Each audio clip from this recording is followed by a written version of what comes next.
আচ্ছা, তো সবাইকে স্বাগতম আমাদের সেকেন্ড ক্লাসে। আজকে হচ্ছে ক্লাস 2।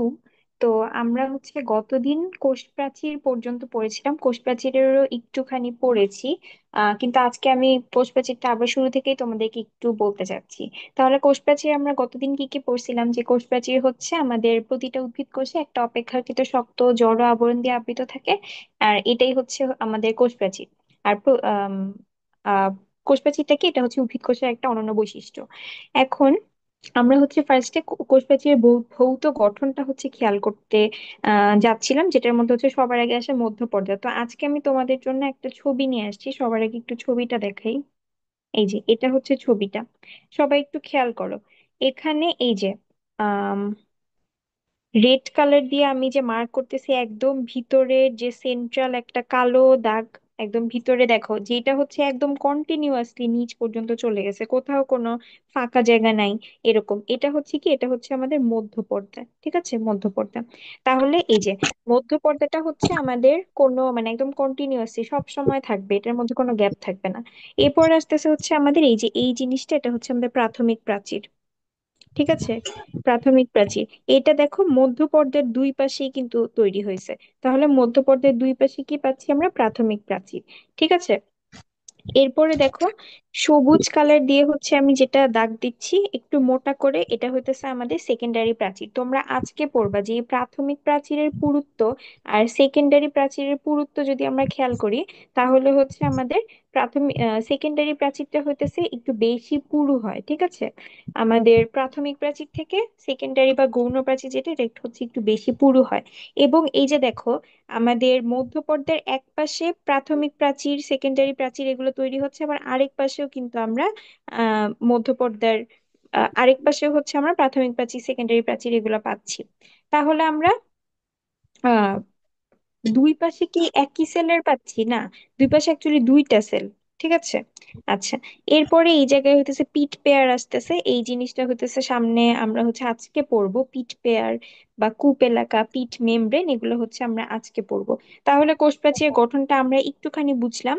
এখন হচ্ছে চলো আমরা পড়ায় ফিরে যাই। তো মধ্য পর্দার জিনিসটা কি বলছিলাম, মধ্য পর্দার গঠনটা এটা হচ্ছে আমাদের মাইটোসিস কোষ বিভাজনের টেলোফেজ ধাপে সাইটোপ্লাজমে যে ফ্র্যাগমোপ্লাস্ট আসে, সেখান থেকে হচ্ছে আমাদের মানে সেইটা প্লাস হচ্ছে আমাদের গলজি বডি থেকে আসে পেকটিন জাতীয় ভেসিকলস মিলে হচ্ছে মধ্যপর্দাটা তৈরি হয়। আর পেকটিক অ্যাসিডের শুরুতে কি থাকে, অনেক বেশি জেলি নেয় থাকে, কারণ হচ্ছে এখানে আমাদের পেকটিক অ্যাসিডটা বেশি থাকে। আচ্ছা, এখন মধ্যপর্দার কাজটা ওই দিন আমরা বলি না, মধ্যপর্দার কাজ কি। মধ্যপর্দাটা আমাদের কি করে রাখে বলতো। আমি গতদিন এমনি মানে কাজ না পড়ালেও একটা কথা বলেছিলাম যে আমাদের মধ্যপর্দা হচ্ছে, মধ্যপর্দার দুই পাশে দুইটা সেল থাকে, তার মানে মধ্যপর্দার জায়গাটায় হচ্ছে দুইটা সেল আমাদের হচ্ছে একটা আরেকটার সাথে কন্ট্যাক্টে থাকে, ক্লোজ কন্ট্যাক্টে থাকে। তাহলে আমাদের পাশাপাশি অবস্থিত দুইটা কোষকে শক্ত করে ধরে রাখে কে, মধ্যপর্দা। আচ্ছা, এখন তাহলে কি, পাশাপাশি অবস্থিত দুইটা কোষকে শক্ত করে ধরে রাখবে, তাহলে তার মানে এইটা যদি আমাদের বিগলিত হয়ে যায় বা মধ্য পর্দাটা নষ্ট হয়ে যায়, তার মানে আমাদের কি হবে, দুইটা কোষ হচ্ছে পরস্পর থেকে পৃথক হয়ে যাবে। তাহলে এই জিনিসটাও মনে রাখবে যে মধ্য পর্দা যদি বিগলিত হয়ে যায়, বিগলিত হয়ে গেলে কি হবে,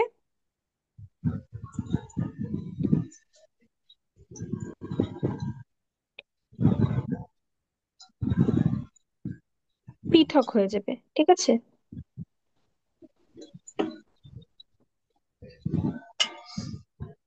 আচ্ছা, এরপরে আমরা আরেকটা ইম্পর্টেন্ট ইনফরমেশন মধ্যপর্দা থেকে মনে রাখবো, সেটা হচ্ছে আমাদের মধ্যপর্দা হচ্ছে দুইটা পাশাপাশি কোষের সাধারণ পর্দা। তাহলে কাদের সাধারণ পর্দা এটা, এটা হচ্ছে দুইটা পাশাপাশি কোষের। ঠিক আছে, সাধারণ পর্দা দুইটা পাশাপাশি কোষের।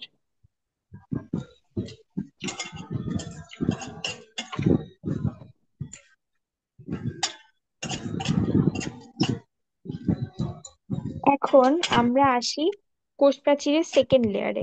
সেকেন্ড লেয়ারটা কি, সেকেন্ড লেয়ারটা প্রাথমিক প্রাচীর। তাহলে ফার্স্ট লেয়ার ছিল আমাদের মধ্যপর্দা, সেকেন্ড লেয়ার হচ্ছে প্রাথমিক প্রাচীর। এখন এই প্রাথমিক প্রাচীর থেকে কি কি জিনিস ইম্পর্টেন্ট, বা এখান থেকে আমরা দুইটা জিনিস মনে রাখবো, একটা হচ্ছে এটার স্ট্রাকচারটা, আরেকটা হচ্ছে এটার পুরুত্বটা। ফার্স্টে বলি, প্রাথমিক প্রাচীরটা খুব বেশি পুরু যে এরকম না, এটা একটা পাতলা স্তর। ঠিক আছে, পাতলা স্তর। আমরা ছবিতেও দেখলাম যে এটা একটু পাতলা। এটার তাহলে পুরুত্বটা কত, এটা সবসময় মনে রাখবা, পুরুত্ব হচ্ছে 1 to থ্রি। হুম, 1 থেকে 3 মাইক্রোমিটার। ঠিক আছে, 1 থেকে 3 মাইক্রোমিটার।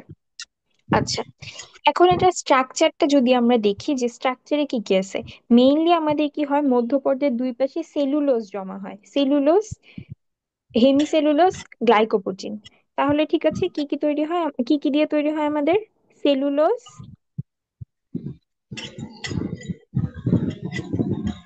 হেমিসেলুলোজ,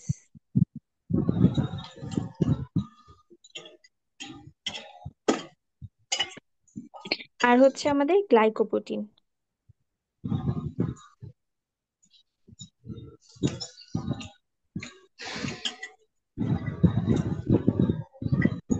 আচ্ছা, এখন এগুলার মধ্যে ঠিক আছে, এখন এখানে তাহলে আমরা তিনটা জিনিস দেখলাম, যে সেলুলোজ, হেমিসেলুলোজ, গ্লাইকোপ্রোটিন। কিন্তু এই তিনটা জিনিসের মধ্যে একটা জিনিস খুব বেশি ইম্পর্টেন্ট, সেটার নাম যেন কি?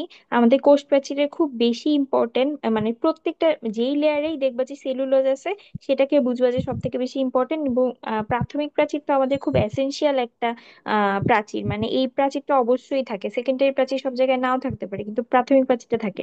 তাহলে হচ্ছে এটা হচ্ছে সবসময় মাথায় রাখবা যে কোষ প্রাচীরের প্রধান উপাদানকে আমরা সেলুলোজ বলি, কারণ হচ্ছে এই প্রাথমিক প্রাচীরের মেইন উপাদানও সেলুলোজ।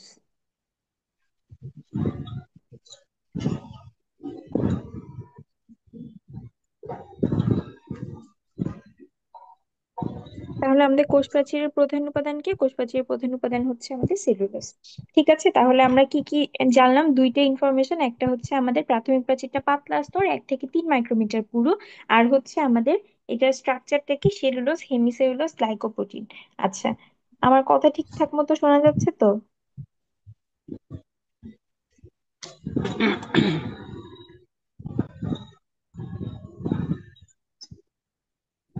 আচ্ছা, এরপরে আসতেছে হচ্ছে আমাদের তাহলে এই যে দেখো, আমি আবার আলাদা করে লিখে রাখছি, কোষ প্রাচীরের মোস্ট ইম্পর্টেন্ট সাবস্টেন্স কি? সেলুলোজ। আচ্ছা, এরপর আসতেছে আমাদের থার্ড লেয়ারটা যেটা, তাহলে আমরা মধ্য পর্যায়ের পর প্রাথমিক প্রাচীর পেলাম, এরপরে যেটা আসতেছে সেটা হচ্ছে কি? আমাদের সেকেন্ডারি প্রাচীর। আচ্ছা, এই সেকেন্ডারি প্রাচীর যেটা, এই সেকেন্ডারি প্রাচীর থেকে আমরা কি কি জিনিস মনে রাখবো? ফার্স্টে এখান থেকে মনে রাখতে হবে এটা কোথায় কোথায় প্রেজেন্ট, এটার পুরুত্ব কত, আর এটার স্ট্রাকচারটা কেমন। দেখো, আমি একটু আগে বলছি যে পাতলা স্তর হইতেছে আমাদের প্রাথমিক প্রাচীর, কিন্তু সেকেন্ডারি প্রাচীরটা কিন্তু একটু পুরু। ঠিক আছে, এটা একটু পুরু থাকে, এটা একটু অধিকতর পুরু থাকবে, এবং এইটার হচ্ছে পুরুত্ব কত? 5 থেকে 10 মাইক্রোমিটার। তাহলে এটা প্রাথমিক প্রাচীর থেকে বেশ পুরু, আমরা বুঝতেছি। এরপরে এখানে আরেকটা ইনফরমেশন যেটা, যে আমাদের এটা কোথায় কোথায় প্রেজেন্ট। আচ্ছা, আচ্ছা, আম, আগে হচ্ছে বলে নেই এটার স্ট্রাকচারটা। স্ট্রাকচার হইতেছে আমাদের মেইনলি যে জিনিসটা থাকে, এখানে মনে রাখবো যে সেলুলোজ থাকে, প্লাস যেটা থাকে লিগনিন থাকে। মনে রাখবা যে সিএল, এই দুইটা কথা দিয়ে হচ্ছে আমরা মনে রাখি যে সেকেন্ডারি প্রাচীর। ঠিক আছে,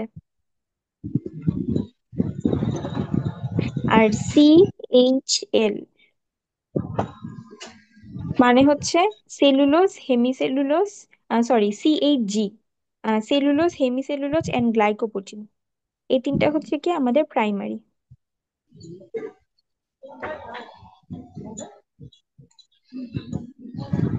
আচ্ছা, এখন এটা কোথায় কোথায় প্রেজেন্ট?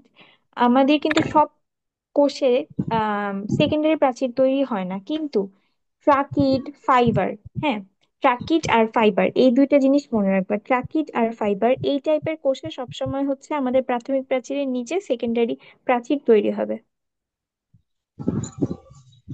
ঠিক আছে, ট্রাকিড আর ফাইবারে হচ্ছে তৈরি হবে। আচ্ছা, এবং এটা কোথায় কোথায় হয় না সেটা যেন ইম্পর্টেন্ট, কই হয় না? ভাজক কোষে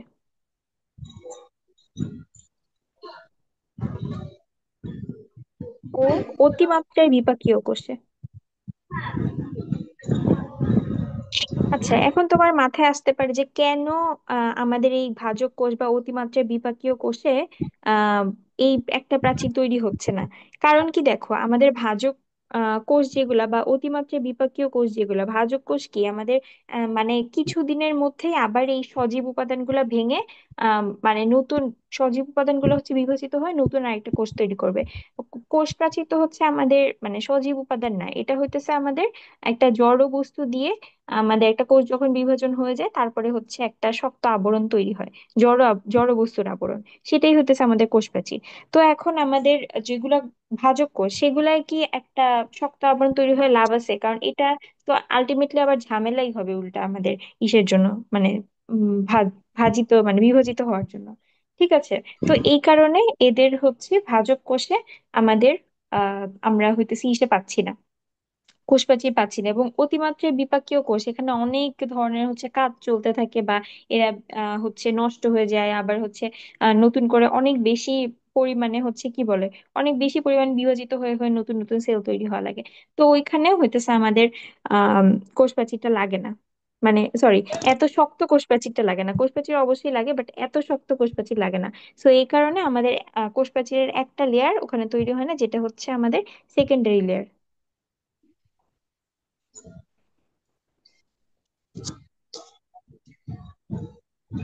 আচ্ছা, তাহলে হচ্ছে এরপরে কি আছে? এরপরে দেখো, এরপরে হচ্ছে আমাদের অকেশনালি একটা ফোর্থ লেয়ার পাওয়া যায়, সেটা হচ্ছে টারশিয়ারি প্রাচীর।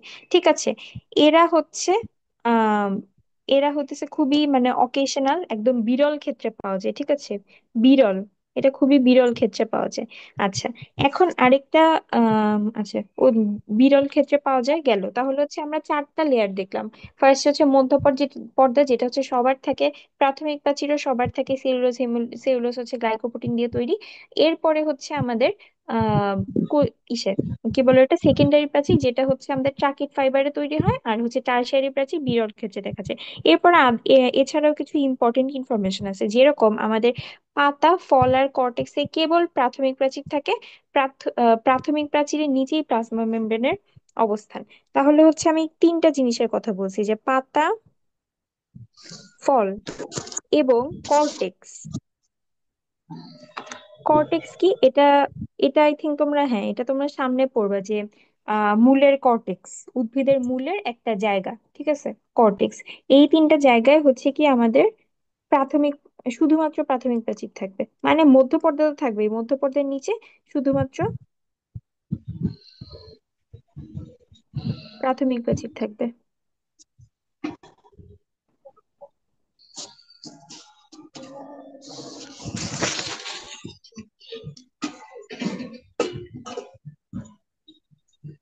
ম্যাম, আমি একটা কথা বলতে যাচ্ছিলাম। জি বলো। আনিসুর রহমান সোহান ভাইয়ার একটু মিউট করতে বলবেন, ওনার সাউন্ডে প্রবলেম হচ্ছে আমাদের। ও আচ্ছা আচ্ছা, দাঁড়াও দাঁড়াও, আমি মিউট করে দিচ্ছি। আচ্ছা না, ওর মাইক মিউট আছে আপু? হ্যাঁ, ও মাত্র মিউট করছে। মাত্র মিউট করে না, আচ্ছা ঠিক আছে। আচ্ছা, তোমরা হচ্ছে একটু আসলে সবার অসুবিধা হয় তো সাউন্ডে, তো তোমরা হচ্ছে মানে এমনি সবসময় মিউট করে রাখাটাই বেটার। ঠিক আছে, আর আমারও যদি বাই চান্স এরকম হয় যে বাইরের থেকে খুব লাউড সাউন্ড বা এরকম আসতেছে দেখে হচ্ছে ক্লাসে ডিস্টার্ব হচ্ছে, তোমরা আমাকে একটু বলো, হ্যাঁ, কারণ আমি তো বুঝি না সবসময়। আচ্ছা, ঠিক আছে, তাহলে চলো আমরা ক্লাস কন্টিনিউ করি। পাতা, ফল এবং কর্টেক্স, এই তিনটা জায়গায় হচ্ছে শুধুমাত্র প্রাথমিক প্রাচীর থাকে। তার মানে ওইখানকার এই পাতা, ফল, কর্টেক্সের স্ট্রাকচারটা কি হয় কোষ প্রাচীরের? ফার্স্টে হচ্ছে আমাদের মধ্যপর্দা, তারপরে হচ্ছে আমাদের প্রাথমিক প্রাচীর,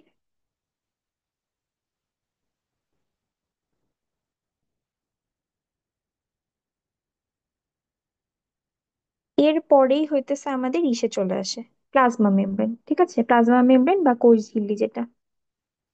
আচ্ছা, তাহলে হচ্ছে আমাদের ভৌত গঠনটা শেষ। আচ্ছা, এছাড়াও কিছু ইম্পর্টেন্ট ইনফরমেশন হচ্ছে কোষ প্রাচীর নিয়ে দিয়ে রাখি। আম, আচ্ছা থাক, এখানে দিব না, একটু সামনে যে কূপ এলাকাটা পড়িয়ে নিই। আচ্ছা, এখন আমাদের কূপ এলাকা বা পিট ফিল্ড বলতে অ্যাকচুয়ালি কি বোঝায়? হ্যাঁ, এখানে আমি অনেকগুলো ওয়ার্ড লিখে আনছি, কূপ এলাকা, তারপরে পিট মেমব্রেন, পিট পেয়ার এবং প্লাজমোডেসমাটা। আচ্ছা, এটার জন্য আমি আবার একটু ছবিতে যাই।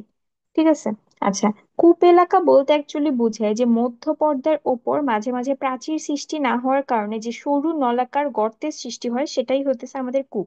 তাহলে এখানে দেখো, আমি উম, এই যে সবুজ কালার দিয়ে হচ্ছে একটা জায়গাকে আহ কালার করে দিলাম, হ্যাঁ। এই যে এই জায়গাটা, এখানে কি হয়েছে, মধ্যপর্দা ছিল, মধ্যপর্দার উপরে কোনো প্রাচীর তৈরি হয়নি। বা এই যে এই জায়গাটা দেখো, এখন যে আমি সবুজ কালার দিয়ে গোল করলাম, এখানে স্পষ্ট বোঝা যাচ্ছে যে মধ্যপর্দা তৈরি হয়েছে, এরপরে প্রাথমিক প্রাচীরও নাই, সেকেন্ডারি প্রাচীরও নাই, মানে জাস্ট এই একটা ছোট জায়গা। এখানে কি একটা সরু নলের মতো একটা গর্ত সৃষ্টি হয়ে গেছে না, যেহেতু এখানে কোনো প্রাচীর সৃষ্টি হয় নাই। তো এই জায়গাটাকেই কূপ বলে। ঠিক আছে, কূপ বা পিট ফিল্ড। এই জায়গাটাকে যদি আমি আলাদা করে জাস্ট এক পাশে চিন্তা করি, যেরকম এই এক পাশে পার্পল কালার দিয়ে আমি যেটুকু দাগ দিলাম, এই এক পাশটা যদি চিন্তা করি, এটা হতেছে আমাদের একটা কূপ। ঠিক আছে। এখন কিন্তু কূপ সবসময় একটা থাকে না, ঠিক আছে। এই যে যে পাশে আছে, এই পার্পল কালার দিয়ে যে আমি যে পাশে দাগ দিয়েছি, তার ঠিক অপোজিটেও দেখো আরেকটা কূপ আছে, একদম সেম জায়গায়। এখন এই যে দুইটা একসাথে, মানে মুখোমুখি দুইটা কূপ পেলাম, এই আহ এই দুইটা কূপকে একসাথে যেটা বলে সেটা হইতেছে আমাদের পিট পেয়ার। ঠিক আছে। মানে হচ্ছে এই যে পিট পেয়ার বলতে এখানে কি বুঝাইতেছে, এই যে দুইটা পাশাপাশি যে এরকম একটা নলাকার গর্তের সৃষ্টি হয়েছে, এই দুইটাকে একসাথে হচ্ছে আমরা পিট পেয়ার বলি। ঠিক আছে। আর আচ্ছা, তাহলে দুটি পাশাপাশি কূপ হচ্ছে একটা অপরটির উল্টো দিকে মুখোমুখি অবস্থিত থাকে, এবং মাঝখানে খালি মধ্য পর্দা থাকে। আচ্ছা, এই তাহলে আমরা দেখলাম যে এই সরু নলাকার গর্ত দুইটাকে হইতেছে পিট পেয়ার বলতেছে। এখন এর মাঝখান দিয়ে মধ্য পর্দাটুকু আছে না, এর মাঝখান দিয়ে যে মধ্য পর্দাটুকু যাচ্ছে, আমি মুছে আরেকবার দেখাই। মাঝখানের এই যে মধ্য পর্দাটা, যেটার দুই পাশে কোনো প্রাচীর নেই, এই জায়গাটাকে বলতেছি আমরা পিট মেমব্রেন। ঠিক আছে, তাহলে আমরা বুঝলাম যে ফার্স্টে এই একটা মধ্য পর্দা, মধ্য পর্দার এ পাশে প্রাথমিক প্রাচীর, সেকেন্ডারি প্রাচীর আছে, এ পাশে প্রাথমিক প্রাচীর, সেকেন্ডারি প্রাচীর আছে। কিন্তু এই যেটুকু জায়গায় মধ্য পর্দার উপরে প্রাচীর সৃষ্টি হয় না, এই জায়গাটাকে আমরা কূপ বলতেছি। এর উল্টা পাশেও এরকম একটা এরিয়া থাকবে যেখানে হচ্ছে কূপ থাকবে। তাহলে এই দুইটা কূপকে একসাথে আমরা পিট পেয়ার বলতেছি। আর মাঝখানে এটা হতেছে পিট পেয়ার। আর যেই এই কূপ দুইটার মাঝখানে যে মধ্য পর্দাটা, এটাকে হতেছে আমরা বলতেছি পিট মেমব্রেন। আই থিংক আমি জিনিসটা বুঝাতে পেরেছি। আচ্ছা, বুঝতে পেরেছো তোমরা সবাই? হ্যালো।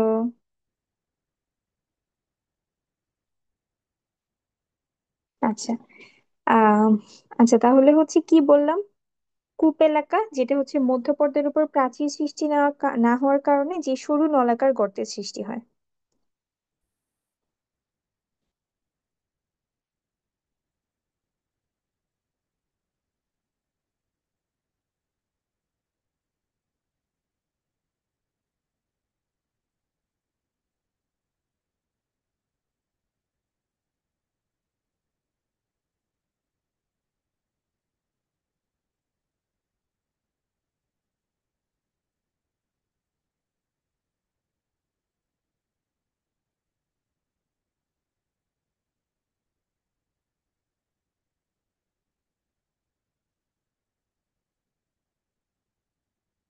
ঠিক আছে, এরপরে যেই দুইটা হচ্ছে ওয়ার্ড বলেছি, পিট মেমব্রেন এবং হইতেছে পিট পেয়ার, এই দুইটারই কিন্তু সংজ্ঞা ইম্পর্টেন্ট। ঠিক আছে, এগুলো বই থেকে দেখে নিবা। এরপরে আমাদের আরেকটা জিনিস আসতেছে, যেটা হচ্ছে আমাদের প্লাজমোডেজমাটা। এই যে পিট মেমব্রেন, পিট পেয়ার কিংবা হচ্ছে কূপ এলাকা, এইগুলা পড়ার অ্যাকচুয়ালি মানে ইম্পর্টেন্সটা আমাদের প্লাজমোডেজমাটার কারণে। ঠিক আছে। এখন তাহলে প্লাজমোডেজমাটা জিনিসটা কি? প্লাজমোডেজমাটা হতেছে এই যে আমরা পাশাপাশি কোষে যে, মানে একজোড়া কূপ দেখাইলাম যে দুইটা কোষের কূপ হচ্ছে একটা অপরটার মুখোমুখি থাকে, হ্যাঁ। এই যে দুইটা পাশাপাশি কোষের কূপ, এই কূপ এলাকায় হচ্ছে একটা সূক্ষ্ম ছিদ্রপথ থাকে, যেটার মাধ্যমে হচ্ছে সাইটোপ্লাজমিক সংযোগ সৃষ্টি হয়। ঠিক আছে, তাহলে এই যে মনে করো দুইটা হইতেছে কূপ মুখোমুখি আছে, হ্যাঁ। মাঝখান দিয়ে কি আমাদের পিট মেমব্রেনটা, এই পিট মেমব্রেনের ম্যাম, মাঝখান দিয়ে একদম ছোট ছোট। হ্যালো। ম্যাম সব সময় কি পাশাপাশি থাকবে? হ্যাঁ, মানে পিট ইসেগুলা, মানে কূপগুলা পাশাপাশিই থাকবে, সবসময় মুখোমুখি থাকে। ওকে। কারণ মধ্যপর্দার ব্যাপারটা কি হয়, যে দুই পাশে প্রাথমিক প্রাচীর একসাথেই সৃষ্টি হতে থাকে। তো ওই সময় হচ্ছে আহ মানে যেই জায়গায় সৃষ্টি হয় না প্রাচীরগুলো, সেই জায়গায় মানে দুই পাশেই হয় নাই, ব্যাপারটা এরকম। ঠিক আছে? তো এই কারণে এরকম থাকে। তো এখন দেখো, এই যে মধ্যপর্দা যেটা আছে, মধ্যপর্দার মানে সরি পিট মেমব্রেন যেটা আছে, এই জায়গায় আমরা পিট মেমব্রেন বলবো। পিট মেমব্রেনের জায়গায় জায়গায় হচ্ছে এরকম সূক্ষ্ম ছিদ্রপথ ক্রিয়েট হবে। তো সূক্ষ্ম ছিদ্রপথ ক্রিয়েট হলে কি, এই পাশে একটা সেল, এ পাশে আরেকটা সেল, তার মানে এইখানে এখানে সাইটোপ্লাজম একটা আরেকটা সংস্পর্শে আসতে পারতেছে, যেহেতু দুইটার মাঝখানে ইসে নাই। তাহলে হচ্ছে প্লাজমোডেজমাটা জিনিসটা কি, জিনিসটা হচ্ছে আমাদের দুইটা কি বলে, পাশা হুম, দুটি পাশাপাশি কোষ প্রাচীরের কূপ এলাকায় সূক্ষ্ম ছিদ্রপথে নলাকার যে সাইটোপ্লাজমিক সংযোগ সৃষ্টি হয়। তার মানে হচ্ছে আমাদের প্লাজমোডেজমাটা হচ্ছে একটা সাইটো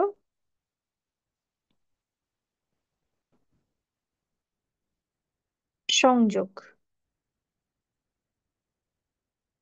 ঠিক আছে? আচ্ছা, এখন এই জিনিসটার ইম্পর্টেন্সটা কি বলতো, এখানে হচ্ছে মানে থাকাটা কেন দরকার তোমাদের এমনি কি মনে হয়? যে সাইটোপ্লাজম থেকে নিশ্চয়ই কিছু জিনিস হচ্ছে মানে এক সাইটোপ্লাজম থেকে কিছু জিনিস আরেক সাইটোপ্লাজমে যেতে পারে, আরেকটা থেকে এখানে আসতে পারে। সো এই কারণে হচ্ছে আমাদের এই জিনিসটা থাকাটা ইম্পর্টেন্ট। তো তাহলে কি পাশাপাশি কোষের মধ্যে সংযোগ স্থাপন, খাদ্য বস্তু, পানি, হরমোন পরিবহন, এগুলো হচ্ছে প্লাজমোডেসমাটার কাজ। তাহলে প্লাজমোডেসমাটার কাজটা কি? কাজ হচ্ছে যে আমাদের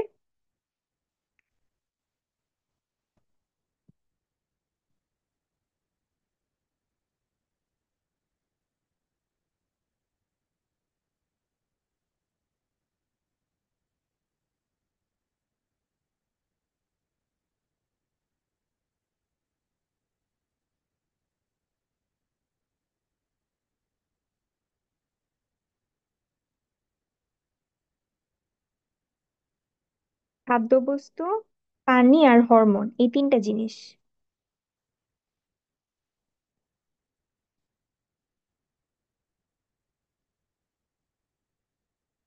তাহলে এই দুইটা পয়েন্ট মনে রাখবো। আচ্ছা, এরপরে হচ্ছে আমরা তাহলে আমাদের এখন কূপ এলাকা নিয়ে মোটামুটি আলোচনা শেষ। এরপরে আমরা আসবো হচ্ছে কোষপ্রাচীরের রাসায়নিক গঠনে। আচ্ছা, কোষপ্রাচীরের রাসায়নিক গঠনে আমরা অ্যাকচুয়ালি কি কি পাই, মধ্যপর্দায় কি কি পাই, প্রাথমিক প্রাচীরে কি কি পাই, এই দুইটা জিনিস আগে দেখবো। মধ্যপর্দায় হচ্ছে অনেক বেশি পরিমাণে কি থাকে, আমাদের পেকটিক অ্যাসিড।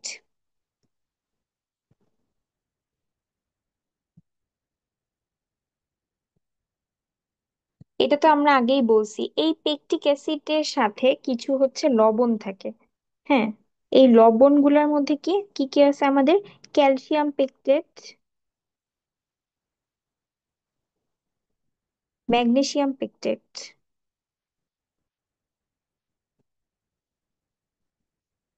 আচ্ছা, এই পেকটেট লবণগুলাকে কি বলা হয় জানো? এই পেকটেট লবণগুলাকে বলা হয় হচ্ছে আমাদের পেকটিন। তাহলে আমাদের পেকটিক অ্যাসিডের সাথে কি থাকে মধ্যপর্দায়, পেকটিন। আচ্ছা, এছাড়াও আমাদের অল্প পরিমাণে প্রোটোপেকটিন থাকে, যেটা খুব বেশি মানে সিগনিফিকেন্ট না।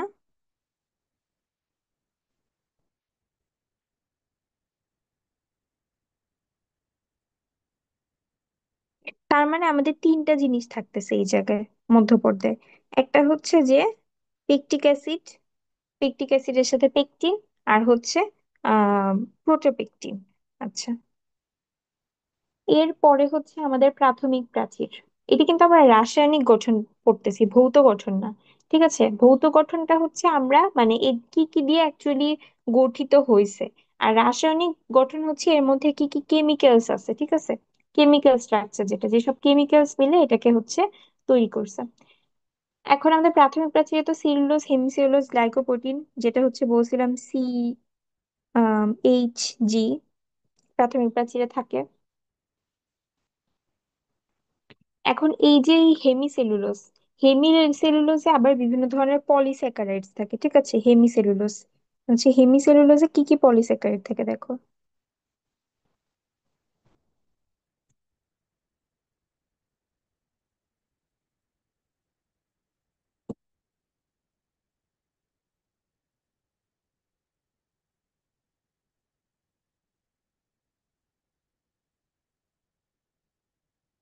এখন এই পলিস্যাকারাইড গুলা কি কি? পলিস্যাকারাইডস গুলো হচ্ছে জাইল্যান্স, অ্যারাবেন্স, তারপর হচ্ছে গ্যালাকটেন্স। ঠিক আছে, পলিস্যাকারাইড গুলো হচ্ছে জাইল্যান্স, বানানগুলা খেয়াল করো, গ্যালাকটেন্স, আর হচ্ছে অ্যারাবেন্স।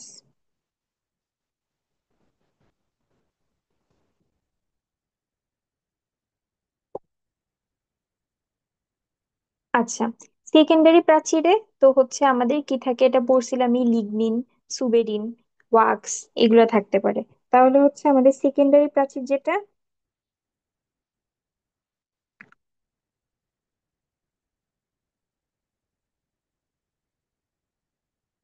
Lignin, suberin, wax.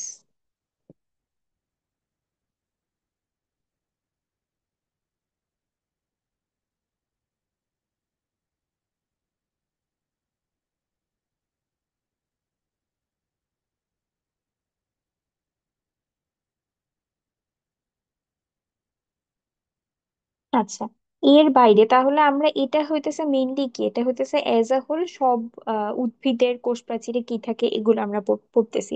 কিন্তু এছাড়াও কি কি হচ্ছে, মানে কিছু কিছু হচ্ছে আজব প্রকৃতি আছে বা একটু অন্যরকম প্রকৃতি আছে, যাদের জিনিস হচ্ছে আমরা আলাদা করে পড়তে হবে। যেরকম একটা হচ্ছে ছত্রাকের কোষ প্রাচীরে কি থাকে, ব্যাকটেরিয়ার কোষ প্রাচীরে কি থাকে, শৈবালের কোষ প্রাচীরে কি থাকে, এটা আমাদের পড়তে হবে।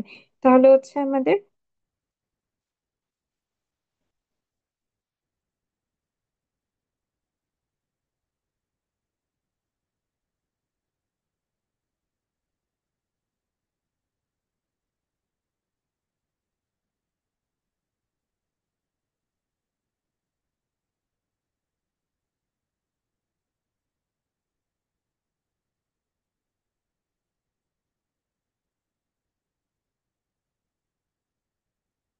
আর হচ্ছে কি বললাম, ছত্রাক, ব্যাকটেরিয়া, আর হচ্ছে শৈবাল।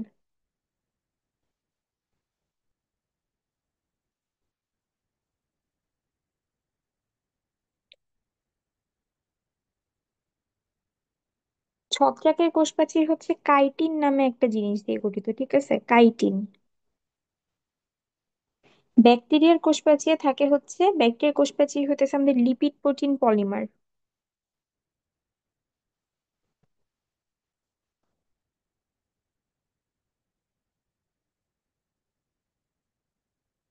আর হচ্ছে আমাদের শৈবাল যেটা, এটা হচ্ছে আমাদের গ্লাইকোপ্রোটিন প্লাস পলিস্যাকারাইড। ঠিক আছে।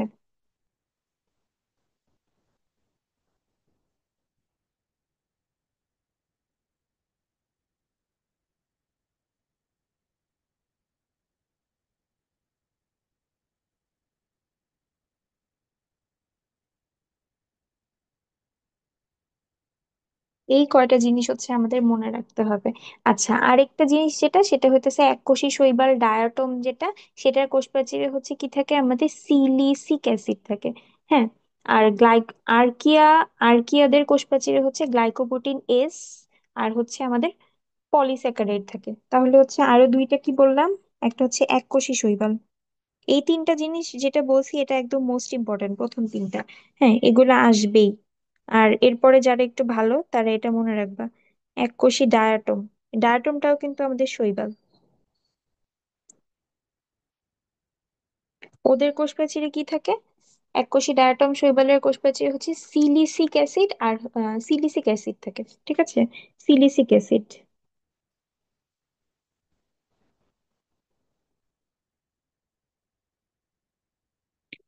আচ্ছা,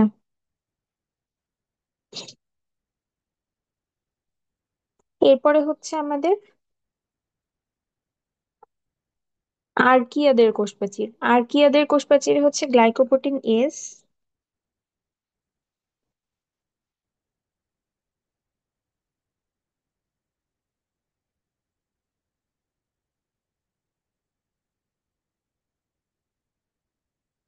এই আর্কিয়াদের এটা আসে না বেশি একটা, তারপরে হচ্ছে শিখে ফেলো একবারে।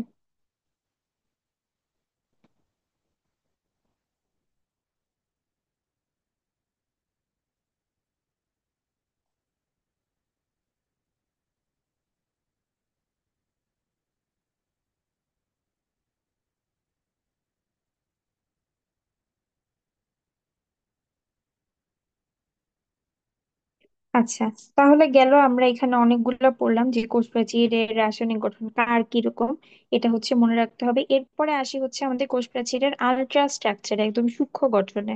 আচ্ছা, সূক্ষ্ম গঠনে আমরা কি কি পাই? একটা হচ্ছে সবার আগে সূক্ষ্ম গঠনে হচ্ছে মনে রাখবা যে আহ আমাদের কোষ প্রাচীরের যে প্রধান উপাদান পড়েছিলাম সেলুলোজ, এই সেলুলোজটা এখানে আসতেছে খুবই ইম্পর্টেন্ট একটা স্ট্রাকচার। তাহলে সেলুলোজ কি? সেলুলোজ হইতেছে আমাদের আহ মানে সেলুলোজ কিন্তু গ্লুকোজের পলিমার। ঠিক আছে, গ্লুকোজের পলিমার। মেইনলি হচ্ছে আমাদের বিটা ডি গ্লুকোজ, যেটা 6 কার্বন বিশিষ্ট বিটা ডি গ্লুকোজের পলিমার। তাহলে হচ্ছে আমাদের মেইন মেইনলি আমরা কি পাই এখানে? সেলুলোজ। আর এখন তাহলে এই সেলুলোজটাকে আমরা ভাঙবো এই সূক্ষ্ম গঠনটা দেখার জন্য। তো সেলুলোজটা ভাঙলে আমরা কি পাই? Beta D glucose polymer. Beta D glucose পাই আর কি, এটা বিটা ডি গ্লুকোজের পলিমার।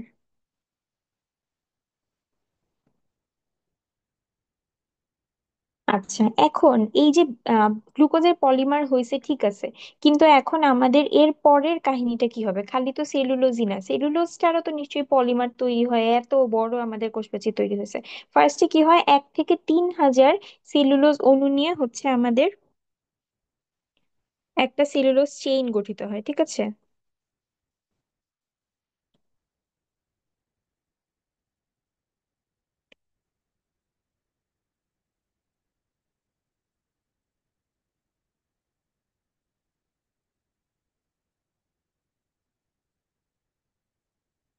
আচ্ছা, এরপরে 100টা চেইন মিলে,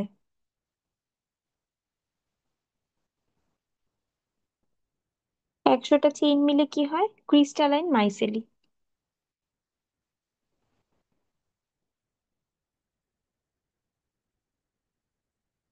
মাইসেলি বা ক্রিস্টালাইন মাইসেলি, ঠিক আছে, ক্রিস্টালাইন মাইসেলি বলো, এভাবেও বলা যায়।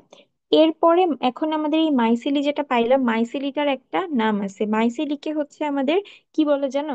আহ কি বলে? কোষপ্রাচীরের ক্ষুদ্রতম গাঠনিক একক।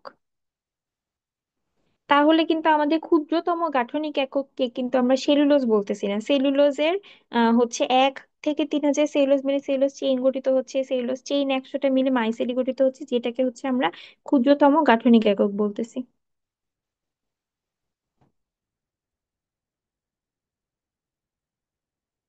আচ্ছা, এরপরে হচ্ছে আমাদের এই 20টা মাইসেলি মিলে একটা করে কি বলে এটা, মাইক্রোফাইব্রিল গঠিত হয়, ঠিক আছে? 20টা মাইসেলি কিন্তু।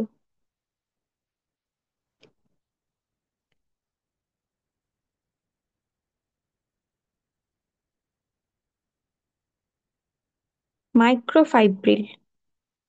এরপরে মাইক্রোফাইব্রিল থেকে কি তৈরি হবে? ম্যাক্রো একটা কিছু তৈরি হবে, ম্যাক্রোফাইব্রিল তৈরি হবে। আচ্ছা, 250টা মাইক্রোফাইব্রিল মিলে একটা হচ্ছে ম্যাক্রোফাইব্রিল তৈরি হয়।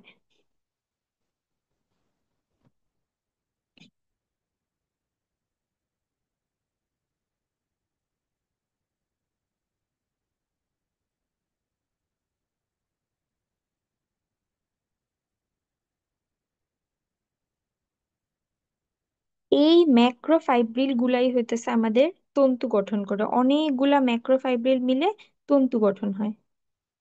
মানে আমাদের যেটা, এই তন্তুগুলাই হচ্ছে আমাদের মানে কোষ প্রাচীরের গঠনটা দেয়। কি যে লিখতেছে! আচ্ছা, তাহলে আমরা বুঝলাম কোষপ্রাচীর সূক্ষ্ম গঠনটা একদম, এটা ভালো মতো যদি আমরা একটু খেয়াল করি তাহলে আমাদের মেইনলি আছে কি? সেলুলোজ। 1 থেকে 3 হাজারটা অণু সেলুলোজ মিলে হচ্ছে একটা চেইন গঠন করবে। এই চেইনটা কি? মানে পলিমার, অ্যাকচুয়ালি পলিমার গঠন করবে। সেলুলোজের পলিমার হয়ে হচ্ছে একটা চেইন, সেলুলোজ চেইন। 100টা সেলুলোজ চেইন মিলে একটা মাইসেলি, ক্রিস্টালাইন মাইসেলি যেটা, এটা ফর্ম করবে। এরপরে এই মাইসেলি থেকে মাইক্রোফাইব্রিল, মাইক্রোফাইব্রিল থেকে ম্যাক্রোফাইব্রিল, ঠিক আছে? এরপরে ম্যাক্রোফাইব্রিল থেকে লাস্টে তন্তু। আচ্ছা, এই জিনিসটা একদম সংখ্যা সহ মনে রেখো একটু। এরপরে আসতেছি আমরা কোষ প্রাচীরের কাজে। কোষ প্রাচীরের কাজে একটু দেখো, কোষ প্রাচীরে কি কি কাজ হতে পারে অ্যাকচুয়ালি। আমরা যদি চিন্তা করি যে একটা কোষের একদম বাইরের শক্ত আবরণটা হচ্ছে কোষ প্রাচীর, তাহলে আমরা মেইনলি সবার প্রথমে আমাদের মাথায় যেটা আসে যে এটাকে কোষকে হচ্ছে একটা দৃঢ়তা প্রদান করে। হ্যাঁ, আচ্ছা, তাহলে হচ্ছে আমাদের কোষ প্রাচীর হতেছে আমাদের কোষকে দৃঢ়তা প্রদান করতেছে, কোষকে দৃঢ়তা দেয়। তারপরে হচ্ছে আমাদের কি করে, দৃঢ়তা দিচ্ছে। তারপরে হচ্ছে দৃঢ়তা প্লাস এটার সাথে আমাদের শক্তিও দিচ্ছে, যে একদম এটা শক্ত থাকতে পারতেছে, নড়তে ইসে করতেছে না, মানে এটা মানে থাকতে পারতেছে, একদম স্ট্রাকচারটা ধরে রাখতেছে। তাহলে হচ্ছে শক্তি ও দৃঢ়তা দিচ্ছে। এরপরে এখন শক্তি ও দৃঢ়তা দেওয়ার সাথে সাথে কি, এটা একটা শক্ত কাঠামো, তার মানে একটা যেই আকারে আছে সেভাবেই থাকতেছে, চেঞ্জ হচ্ছে না। তার মানে এটা হচ্ছে আমাদের একটা নির্দিষ্ট আকারও দিচ্ছে একটা কোষকে।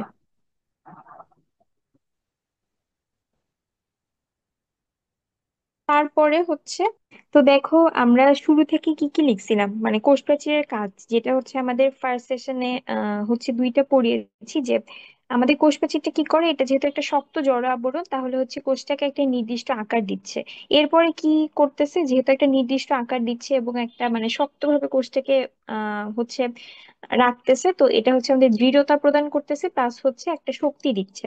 আচ্ছা, এরা কি করতেছে, বাইরের আঘাত থেকে ভেতরে যে সজীব বস্তুগুলো আছে এগুলোকে রক্ষা করতেছে কিভাবে, এই যে একটা আবরণ, শক্ত একটা আবরণ ক্রিয়েট হচ্ছে, তাহলে হচ্ছে ভেতরের সজীব বস্তুটা আমাদের কি থাকে, সুরক্ষিত থাকে। এরপরে হচ্ছে কূপ এলাকা, এর মাধ্যমে কি করতেছে, কূপ এলাকার মাধ্যমে হচ্ছে কূপ এলাকার মাধ্যমে মানে কি, ওই যে আমরা যে পড়লাম প্লাজমোডেজমাটা, এখানে হচ্ছে প্লাজমোডেজমাটার ব্যাপারটা আসতেছে। এর মাধ্যমে মেইনলি আমাদের কি হয়, সাইটোপ্লাজমের স্থাপন, সাইটোপ্লাজমের সংযোগ স্থাপন হয়, প্রয়োজনীয় বস্তু আদান প্রদান করতে পারে। আচ্ছা, পাশের কোষের সাথে। এরপরে পানীয় খনিজ লবণ শোষণ ও পরিবহনে সহায়তা করে, তাহলে কি পানীয় খনিজ লবণ শোষণ ও পরিবহন এই দুইটা কাজেই সহায়তা করতেছে। তাহলে কোষপ্রাচীরের কাজে আমরা মোটামুটি বুঝলাম, এবং এটার মাধ্যমে আমাদের কোষপ্রাচীর মোটামুটি শেষ।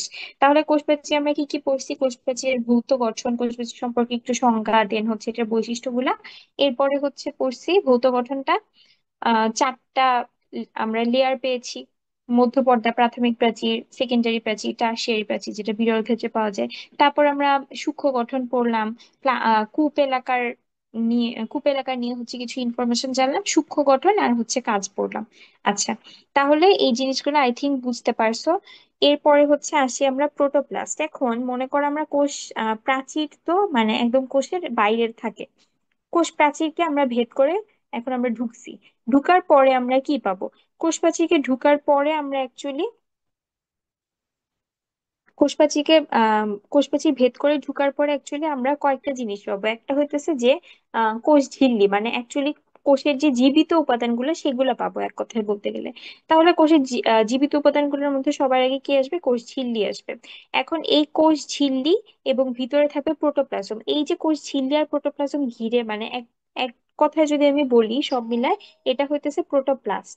ঠিক আছে, তাহলে প্রোটোপ্লাস্ট জিনিসটা তাহলে কি, কোষ প্রাচীর দ্বারা পরিবেষ্টিত সমুদয় পদার্থকে প্রোটোপ্লাস্ট বলে। ঠিক আছে, আচ্ছা, মানে কোষ প্রাচীর দিয়ে আমাদের ভিতরে যা যা পদার্থ পরিবেষ্টিত পুরোটাকে প্রোটোপ্লাস্ট বলতেছে। তাহলে প্রোটোপ্লাস্টের মধ্যে আমাদের কি কি থাকতেছে, এখানে হতেছে আমাদের কোষ প্রাচীর ছাড়া, মানে কোষ প্রাচীর ছাড়া যা যা উপাদান হচ্ছে আছে কোষের ভিতরে সব থাকতেছে। ঠিক আছে, তাহলে হচ্ছে কোষ ঝিল্লি,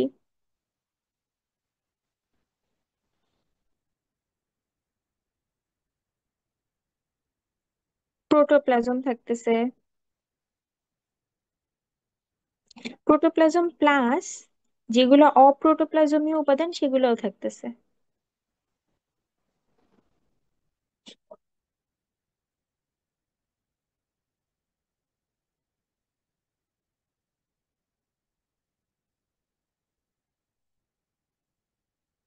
ঠিক আছে, আচ্ছা, এখন তাহলে আমরা তাহলে তার মানে আমরা প্রোটোপ্লাস্ট বুঝলাম যে এটা অ্যাকচুয়ালি মানে অ্যাজ আ হোল কোষ প্রাচীরকে ভেদ করে আমরা যা যা পাই সব। তো এর মাঝখানে আবার নিশ্চয়ই আমরা ভাগ করব কিভাবে, এখানে আমি অলরেডি লিখে ফেলছি যে সজীব প্রোটোপ্লাজম একটা জিনিস আর হচ্ছে অপ্রোটোপ্লাজমীয় কিছু উপাদান।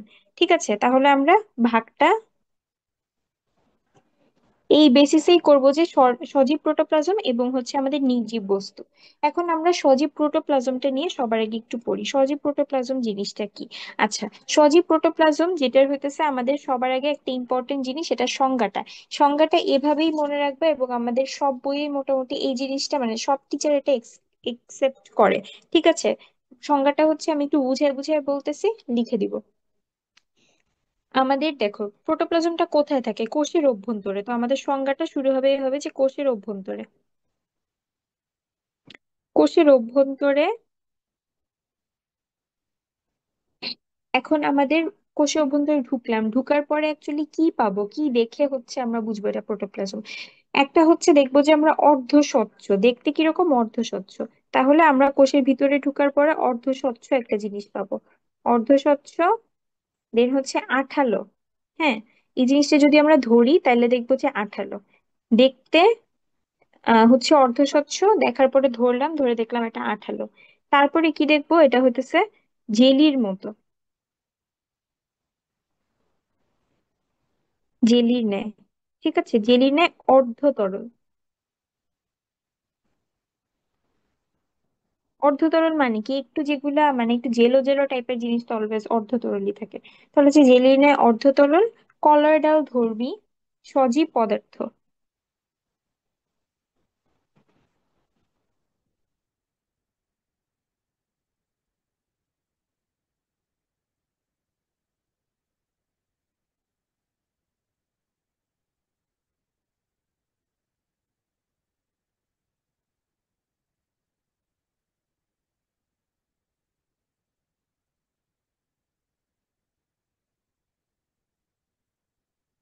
আপু, আচ্ছা, কলোইডাল বলতে কি বলছে? আচ্ছা, আচ্ছা, তোমার কোশ্চেনটা কি এটা ছিল যে কলয়েডাল ধর্মী বলতে কি বুঝেছে? জি আপু। আচ্ছা, কলয়েডাল ধর্মী অ্যাকচুয়ালি জিনিসটা কি, কলয়েড জিনিসটা কি, কলয়েড জিনিসটা হচ্ছে আমাদের পানি শোষী। ঠিক আছে, পানি হচ্ছে মানে কলয়েড হচ্ছে এরকম একটা পদার্থ যেটা হচ্ছে আমাদের পানিকে শোষণ করে নেয়। তাহলে হচ্ছে এটা এরকম এখানে অ্যাকচুয়ালি কলয়েডাল ধর্মী মানে এখানে এরা হইতেছে পানি, পানি ধরে রাখতে পারে। হ্যাঁ, প্রোটোপ্লাজমে কিন্তু অনেক বেশি পরিমাণে পানি থাকে, একটু পরেই হইতেছে মানে তোমাদেরকে হচ্ছে বলবো। ঠিক আছে। আচ্ছা, কলয়েডে মানে সরি কি বলে, প্রোটোপ্লাজমে অনেক বেশি পরিমাণে পানি থাকে, এবং প্রোটোপ্লাজম হইতেছে পানিটাকে ধরে রাখে। সো মানে এটাকে এই সেন্সে হচ্ছে কলয়েডে ধর্মী বলা যায়, যে এটা হচ্ছে খুব পানি শোষণ করে রাখতে পারে এরকম একটা জায়গা। আচ্ছা, বুঝতে পারছো? হুম।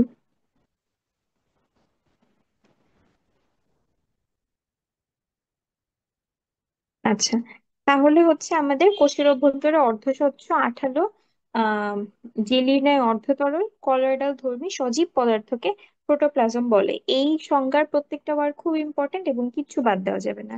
আর আমি তো মোটামুটি মনে রাখার মতো করে হচ্ছে বুঝিয়ে দিছি, যাতে হচ্ছে একটু মনে থাকে। কারণ সংজ্ঞা মুখস্থ করা আমি জানি এটা একটা প্যারার ব্যাপার, মানে একদম লাইন টু লাইন মুখস্থ থাকতে চায় না, বাট এই সংজ্ঞা মানে কিছু সংজ্ঞা আমাদের এক্স্যাক্টলি মনে রাখতে হয়, এটার মধ্যে এটা একটা। আচ্ছা, এরপরে দেখো আমি দুইটা সাল লিখে আনছি, সাল আরো মনে রাখা প্যারা। তো কিন্তু আমাদের এই দুইটা সাল মনে রাখতে হবে, একটা হচ্ছে 1835, একটা 1840 ফর প্রোটোপ্লাজম। আচ্ছা, 1835 খ্রিস্টাব্দে কি হয়েছিল? ফেলিক্স ডুজারডিন, এই যে যার নাম লিখছি, এই লোক হচ্ছে, উনি হইতেছে একজন ফরাসি কোষবিদ, যে হচ্ছে প্রথম এই থকথকে পদার্থ, কোষের মধ্যে এই থকথকে পদার্থটা অবজার্ভ করছে। তো সে হচ্ছে এটাকে নামকরণ করেছে কি সার্কোড। অবজার্ভ করেনি সে, সার্কোড নামকরণ করছে। আচ্ছা, এরপরে হচ্ছে বিজ্ঞানী পার্কিন যে সে হচ্ছে ফার্স্ট এই নামটা করেন হচ্ছে প্রোটোপ্লাজম। এই কারণে হচ্ছে যদি মানে বলতে চাও যে প্রোটোপ্লাজমের আবিষ্কারক কে বা প্রোটোপ্লাজমের ইসাকে এই জন্য সবসময় আমরা পার্কিনজেই বলবো, 1840 খ্রিস্টাব্দে পার্কিনজে। এখানে অনেক সময় যে একজন অবজার্ভ করছে শুরুতে, পরে আরেকজন নাম দিছে, এটা নিয়ে একটু কনফিউশন ক্রিয়েট হয়ে যায় তোমাদের যে কোনটাকে আবিষ্কারক বলবো। তো যদি দেখা যায় যে কোশ্চেন দেখে তুমি বুঝতে পারবা যে এখানে অ্যাকচুয়ালি কার নাম চেয়েছে, বাট এরপরেও মানে প্রোটোপ্লাজমের আবিষ্কারককে যদি স্ট্রেট কথায় জানতে চাও তাহলে ওটা পার্কিনজে। এখন most important fact about protoplasm কি জানো?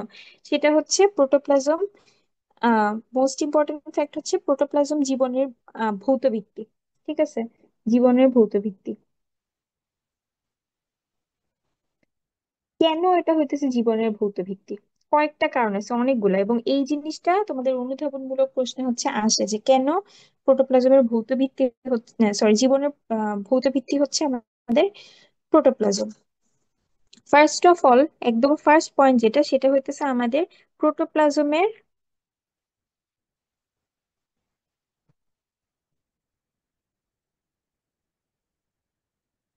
70 to 90% হচ্ছে আমাদের পানি। আর এই পানিকে, পানির একটা কিন্তু নাম আছে, সেটা হচ্ছে ফ্লুইড অফ লাইফ। কেন ফ্লুইড অফ লাইফ বলা হয় এটা আই থিঙ্ক তোমরা বুঝো, কারণ আমাদের জীবকোষের কোনো বিক্রিয়া আমাদের হচ্ছে পানি ছাড়া চলে না। পানি না থাকলে প্রোটোপ্লাজম মরে যায়। তারপরে পানি না থাকলে প্রোটোপ্লাজম মরে যায়, এটা একটা ইস্যু যে প্রোটোপ্লাজমের কোনো কাজ চলে না, বা মানে কিছুই চলে না অ্যাকচুয়ালি। সো এটা আমাদের লাইফের জন্য খুব বেশি ইম্পর্টেন্ট, জন্য পানির অপর নাম জীবন আর কি। আচ্ছা, এরপরে প্রোটোপ্লাজমে 90 থেকে 70% পানি। তারপরে হচ্ছে আরো কয়েকটা কথা আছে যে পানির অভাবে হচ্ছে প্রোটোপ্লাজম মারা যায়।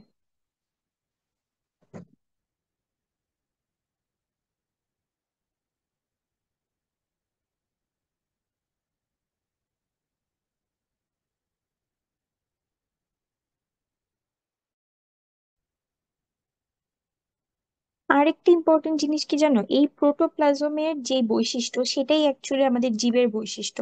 এটা বলে হতেছে একটা কথা পাবা যে প্রোটোপ্লাজমের বৈশিষ্ট্যটাই হতেছে আমাদের, প্রোটোপ্লাজমের জৈবিক বৈশিষ্ট্যই হচ্ছে জীবের বৈশিষ্ট্য। ঠিক আছে, এই কথাগুলো হচ্ছে লিখবা যদি এই কোশ্চেনটা আসে যে জীবনের ভৌত ভিত্তি হিসেবে কেন প্রোটোপ্লাজমকে বলা হয়।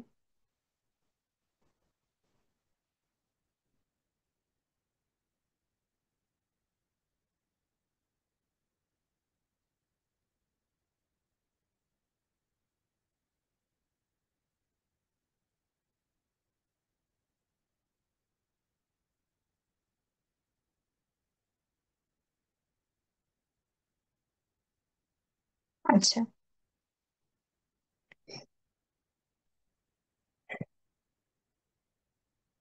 আচ্ছা, পানি নিয়ে এখানে আরেকটা ইম্পর্টেন্ট জিনিস আছে, যে মানে পানিকে যে ফ্লুইড অফ লাইফ বলা হয়, এগুলার কারণের মধ্যে একটা হচ্ছে যে বীজের অঙ্কুরোদ্গমের জন্য আমাদের পানি প্রয়োজন।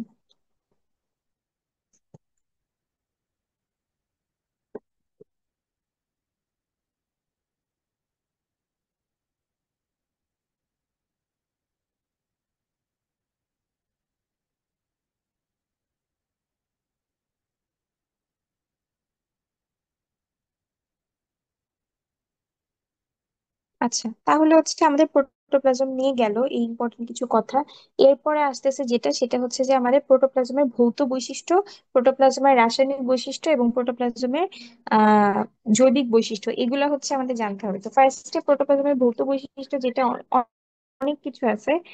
ফার্স্টে যেটা, সেটা হচ্ছে প্রোটোপ্লাজমটা আমরা, মানে ভৌত বৈশিষ্ট্য বলতে কি, আমরা বাইরে থেকে অ্যাপিয়ারেন্স যেগুলো, সেগুলো এটার মধ্যে ইনক্লুডেড হবে। একটা হচ্ছে কি, এটা দেখতে কিরকম হয়? অর্ধস্বচ্ছ হয়, বর্ণহীন হয়। তারপর আমি কি বলছিলাম যে ধরলে জেলির মতো হচ্ছে থকথকে আঠালো পদার্থ হয়। এরপর আমরা কি পাই? দানাদার পাই, কলার ধর্মী পাই। তাহলে হচ্ছে এগুলো সব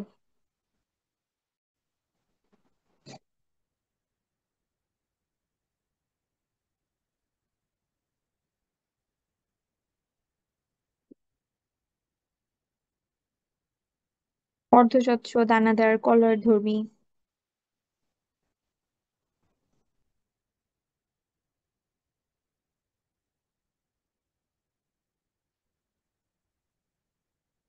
তারপরে আঠালো পদার্থ।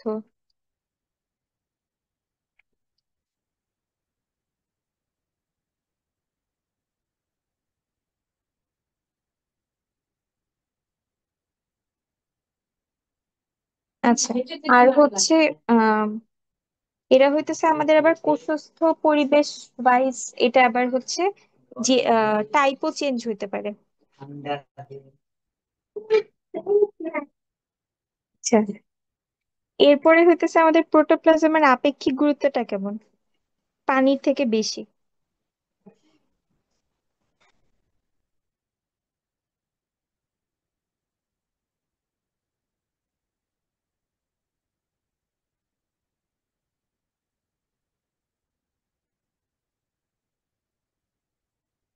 আচ্ছা, আর হচ্ছে উত্তাপ, অ্যাসিড, তিনটা জিনিস দেখো, উত্তাপ, অ্যাসিড, আর হচ্ছে আমাদের অ্যালকোহল।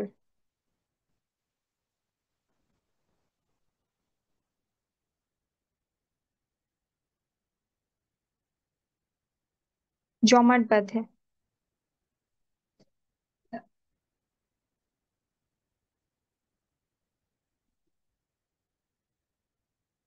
আচ্ছা, এরপরে আসতেছে হচ্ছে আমাদের প্রোটোপ্লাজমের রাসায়নিক বৈশিষ্ট্য। রাসায়নিক বৈশিষ্ট্যের মধ্যে কি কি আছে দেখো, রাসায়নিক বৈশিষ্ট্যের মধ্যে সবার আগে মনে রাখবো যে প্রোটোপ্লাজমে হচ্ছে আমাদের মেইনলি পানি থাকে।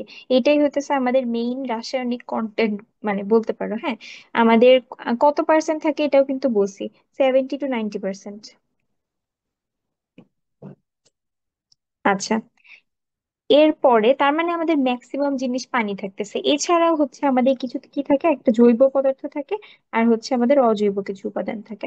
তো এখন আমাদের এই যে জৈব উপাদানগুলো আছে এর মধ্যে কি কি আছে? জৈব উপাদানের মধ্যে হচ্ছে আমাদের প্রোটিন, কার্বোহাইড্রেট, লিপিড, ভাইটামিন, ঠিক আছে। মানে হচ্ছে প্রোটিন, কার্বোহাইড্রেট, লিপিড থাকবেই।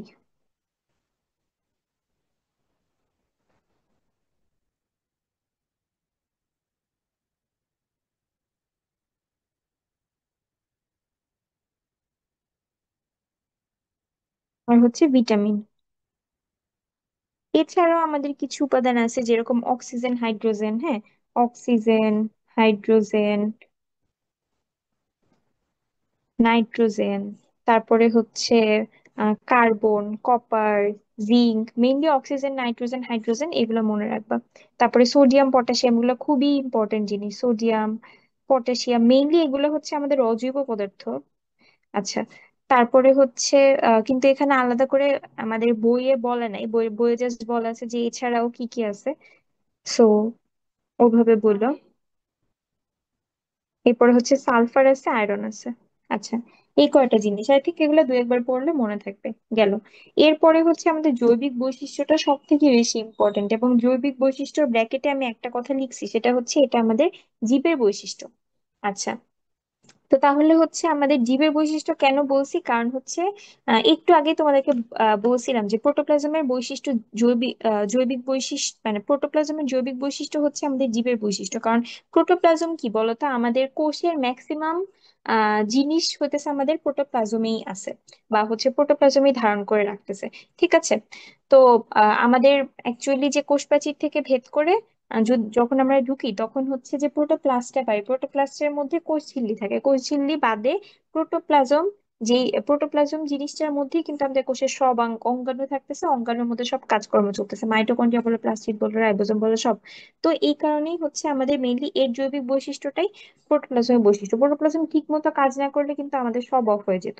তো এই কারণে এটার জৈবিক বৈশিষ্ট্যগুলো কি, চলো দেখি। এরা হইতেছে আমাদের বিভিন্ন উত্তেজনায় সাড়া দেয়।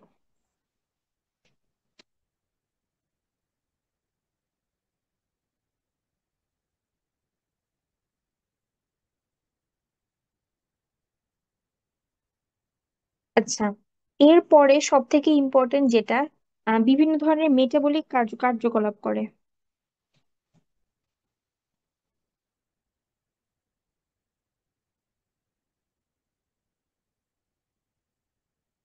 এই মেটাবলিক কার্যকলাপের মধ্যে কি কি আছে দেখো, সব থেকে ইম্পর্টেন্ট শ্বসন, তারপরে কি আত্তীকরণ।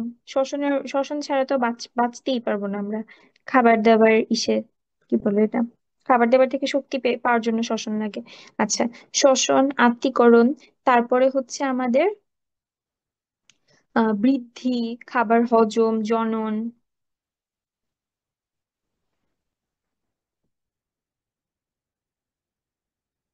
এসব বিভিন্ন ধরনের কি বলে এটা, মানে জৈবিক কাজ হচ্ছে আমাদের এখানে হইতেছে। তো এই কারণে আর এগুলা কিন্তু আমাদের জীবের একদম মেইন মেইন বৈশিষ্ট্য, সেই জন্য কিন্তু ওই যে প্রোটোপ্লাজমের জৈবিক বৈশিষ্ট্য জীবের বৈশিষ্ট্য যেটা আসতেছে। তাহলে অনেক ইম্পর্টেন্ট বৈশিষ্ট্য গেল, এরপর আরেকটা জৈবিক বৈশিষ্ট্য কি, অভিস্রবণ প্রক্রিয়ায় প্রোটোপ্লাজম পানি গ্রহণ ও ত্যাগ করতে পারে। আচ্ছা।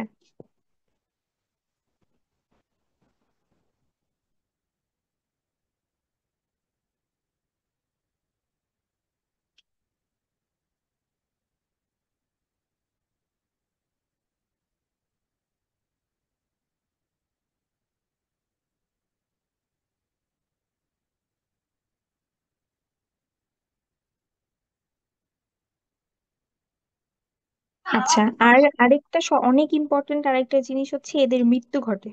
ঠিক আছে। তার মানে কি, একটা প্রোটোপ্লাজমের যদি মৃত্যু ঘটে তাহলে কি এই সেলটা ডেড হয়ে যাবে না, সেলটা কোনো কাজ করবে না, সেলটা হচ্ছে মরে যাবে, মানে কোষটা। এটা মানে আমাদের কোষগুলা কিন্তু ডেড সেল কিন্তু এমনিই, মানে এটা কিন্তু আমাদের শরীরের যে সেলগুলো আছে এক একটা কিন্তু মরে যায়, এটাই স্বাভাবিক। এরপরে আবার ওখানে রিজেনারেশন হয়, আবার নতুন কোষ সৃষ্টি হয়। ঠিক আছে, এই যে মানে কোষের মৃত্যু মানে কি, কোষের মৃত্যু মানে এই প্রোটোপ্লাজমের মৃত্যু হয়ে যাওয়া। ঠিক আছে। আচ্ছা, এরপরে আসতেছে আমাদের আরেকটা জিনিস, যেটা হচ্ছে প্রোটোপ্লাজমের চলন। এখন এই প্রোটোপ্লাজমের চলনে অ্যাকচুয়ালি আমরা এখানে কি কি আছে, প্রোটোপ্লাজম আমাদের মানে কখনোই কিন্তু স্থির থাকে না। ঠিক আছে, প্রোটোপ্লাজমের চলন সবসময় চলতে থাকে। এখন এটার মধ্যে আছে হচ্ছে মেইনলি একমুখী আবর্তন আর হচ্ছে বহুমুখী আবর্তন। আচ্ছা, এই আহ একমুখী আবর্তন বহুমুখী আবর্তনের আগে প্রোটোপ্লাজমের মানে চলন গুলো অ্যাকচুয়ালি কিভাবে হয় এটা যদি আমরা একটু বুঝার চেষ্টা করি, মেইনলি হইতেছে আমাদের কোষ প্রাচীর যুক্ত আর কোষ প্রাচীর বিহীন। হ্যালো।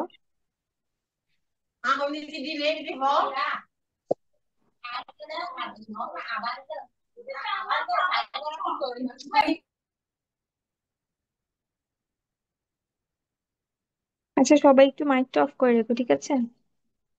আচ্ছা, দেখো, কোষ প্রাচীর যুক্ত উদ্ভিদ আর কোষ প্রাচীর বিহীন কোষে প্রোটোপ্লাজমের চলনে হইতেছে আমরা ডিফারেন্স দেখা যায়। এখন এই যে কোষ প্রাচীর যুক্ত প্রোটোপ্লাজম যেটা, সেটা নিয়ে আমরা হচ্ছে মেইনলি কথা বলবো। এই কোষ প্রাচীর যুক্ত মানে যাদের হচ্ছে কোষ প্রাচীর আছে,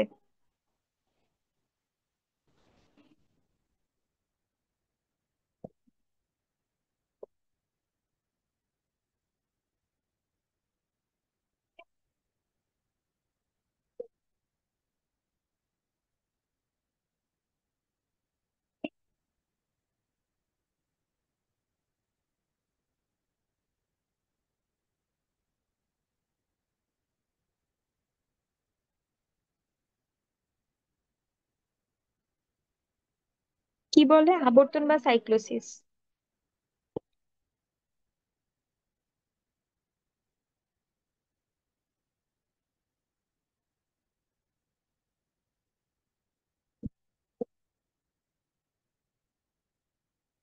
আচ্ছা, এখন এই একমুখী চলন আর বহুমুখী চলন, তাহলে আমরা দুই টাইপের চলন দেখি। ঠিক আছে, এটা হচ্ছে মেইনলি আমাদের কোষপ্রাচীর যুক্ত উদ্ভিদগুলোর ক্ষেত্রে। কোষপ্রাচীর বিহীনেও যে হয় না আমার ভিতরে, ওখানেও হয়, কিন্তু ওইখানে আমরা এই একমুখী বহুমুখী বা আবর্তন যে জিনিসটা এটা পাই না।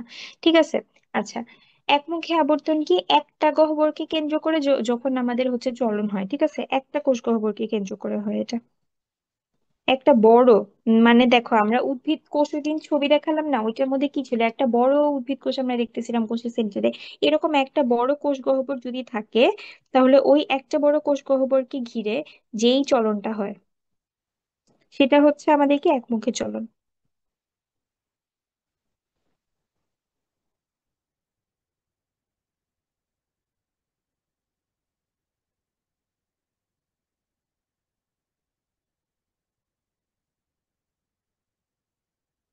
আর অনেকগুলো কোষ গহ্বরকে ঘিরে যেই চলন হয় সেটা কি বহুমুখী চলন।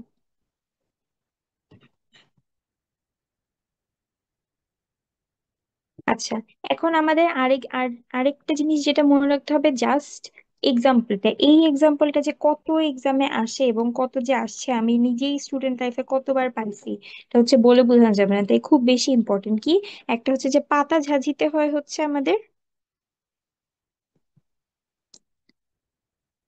পাতা ঝাঁঝিতে কি হয়, একমুখী চলন। আর হচ্ছে আমাদের ট্র্যাডেসক্যানশিয়া।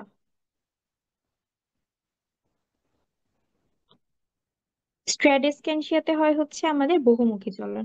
ঠিক আছে। আচ্ছা, এরপরে হচ্ছে আমাদের এখানে, এরপরে আমরা প্রোটোপ্লাজমের অংশগুলো যদি একটু দেখি, প্রোটোপ্লাজমের বিভিন্ন পার্টস।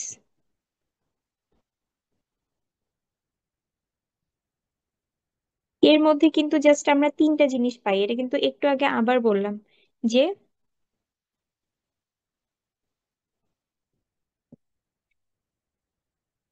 একটা হচ্ছে আমাদের প্লাজমা মেমব্রেন,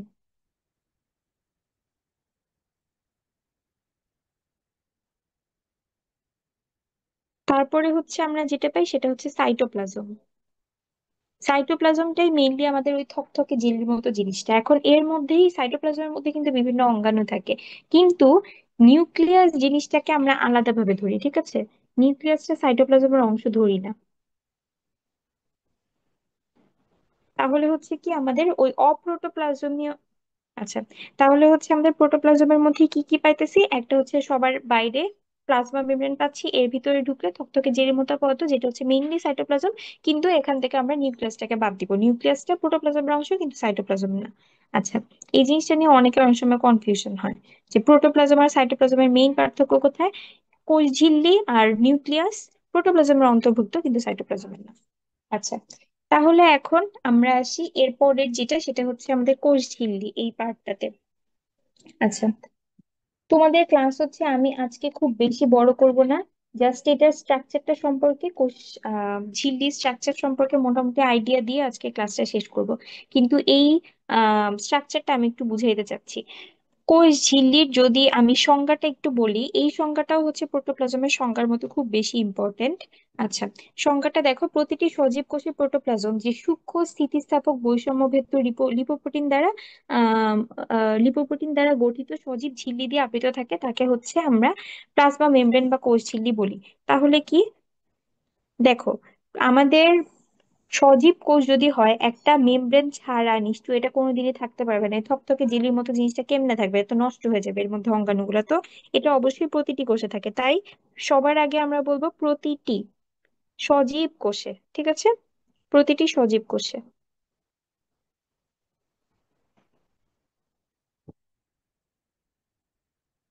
প্রোটোপ্লাজম। আচ্ছা, আরেকটা কথা কি, মানে প্রোটোপ্লাজম তো মরে যায়, একটা কোষ যখন মরে যায় মানে হইতেছে এটা প্রোটোপ্লাজম মরে গেছে। সো আমরা সজীব কোষেরই প্রোটোপ্লাজম পাচ্ছি। তাহলে হচ্ছে প্রতিটি সজীব কোষের প্রোটোপ্লাজম যে আহ সূক্ষ্ম স্থিতিস্থাপক। সূক্ষ্ম কেন, এটা কিন্তু আমরা মানে কোষ প্রাচীরের মতো এত বড় হয় না, একদমই ছোট হয়। ঠিক আছে, মানে চিকন একটা মেমব্রেন। তাহলে হচ্ছে কি একটা সূক্ষ্ম এবং স্থিতিস্থাপক, এবং এটা খুব, এটা একটু ইলাস্টিসিটি থাকে এটা।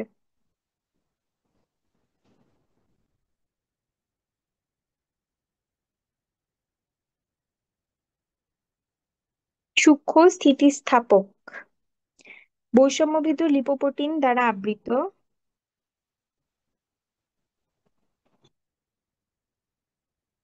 বৈষম্যভেদ, এই কথাটা খুব ইম্পর্টেন্ট, কারণ এইটা হচ্ছে আমাদের একটা খুবই, মানে বৈষম্যভেদ মেমব্রেনের একটা ইম্পর্টেন্ট এক্সাম্পল হচ্ছে কোষঝিল্লি। তাহলে হচ্ছে বৈষম্যভেদ, এরপরে কি লিপোপ্রোটিন দ্বারা আবৃত। এটা স্ট্রাকচারে দেখবা হচ্ছে লিপিড প্রোটিন দিয়ে, লিপিড আর প্রোটিন পাওয়া যায় মেইনলি। ঠিক আছে, যে ছবিটা আনছি ওখানেই দেখবা। তাহলে হচ্ছে আমাদের লিপোপ্রোটিন,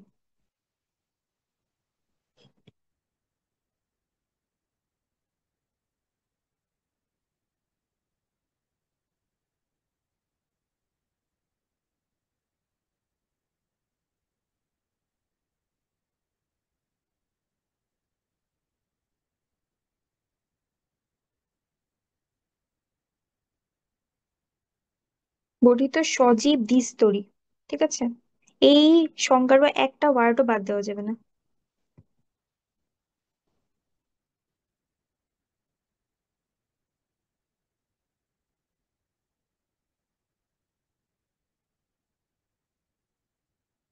ঝিল্লি দিয়ে আবৃত থাকে,